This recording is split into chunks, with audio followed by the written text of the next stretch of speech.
Andrew, talking about performance bonuses, what is the difference between performance management and discipline? Because you find that, like I said in the beginning, prior, people in businesses, it's about emotion. I manage you emotionally because yes, it's my business, it's my baby, and you are in my baby's space. This is my business.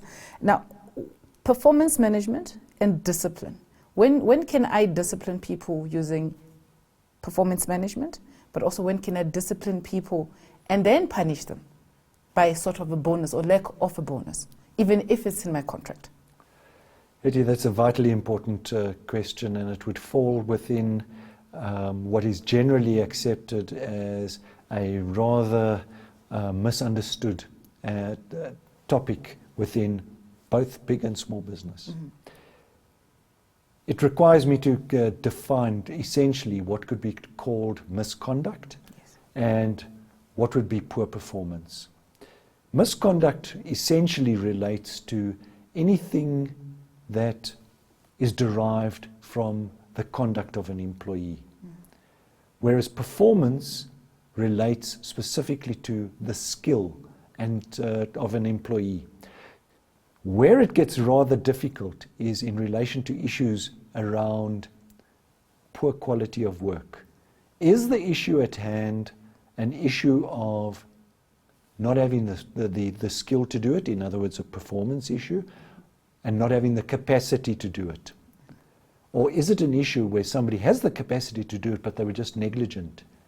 If it is a negligence issue, that would fall under the banner of what is typically defined as a misconduct issue.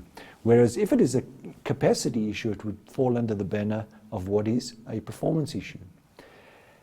Now we have the differences sort of firmly established, and summarized version, the difference is if anything relates to the will of an employee, it's misconduct. If it relates to the skill, it's performance. There is a difference also in terms, and this is where the misunderstanding often comes. In misconduct issues, you typically would be required to deal with the matter procedurally. Last session round, we talked about the issue of progressive and substantive issues, and procedural and substantive issues rather, sorry.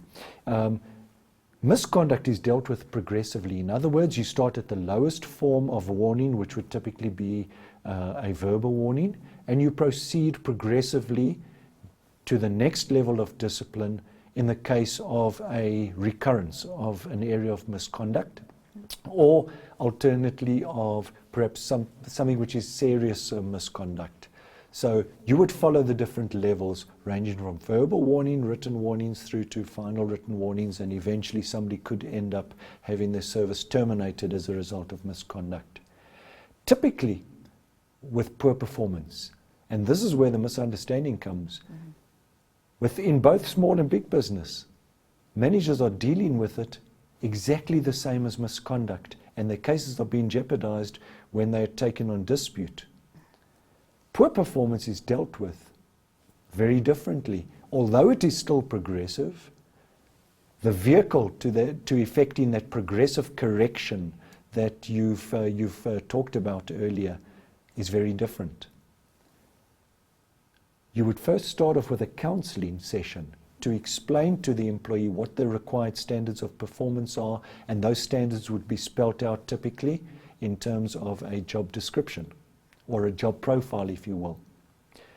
You then would allow the employee the opportunity to show some form of improvement to meeting those standards, and to make sure that they are aware that they are not meeting the standards. Maybe there's a standard of performance that an employee is not aware of, and it's never been communicated, it's never been documented and put in writing to that employee. Then I think it would be unfair to hold the person to have performed poorly if they're not aware of that. So those things need to be firmed up during a counseling session, and a reasonable period needs to be allowed and permitted to them to be able to show that they can in fact meet those standards of performance. And that period is really defined by the requirements of the specific position.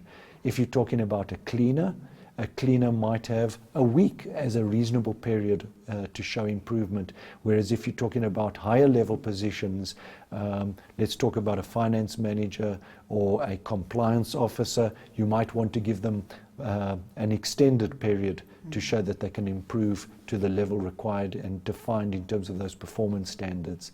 And that really is the process. And if the person and the employee is then still not performing, you would then invite them to an incapacity hearing.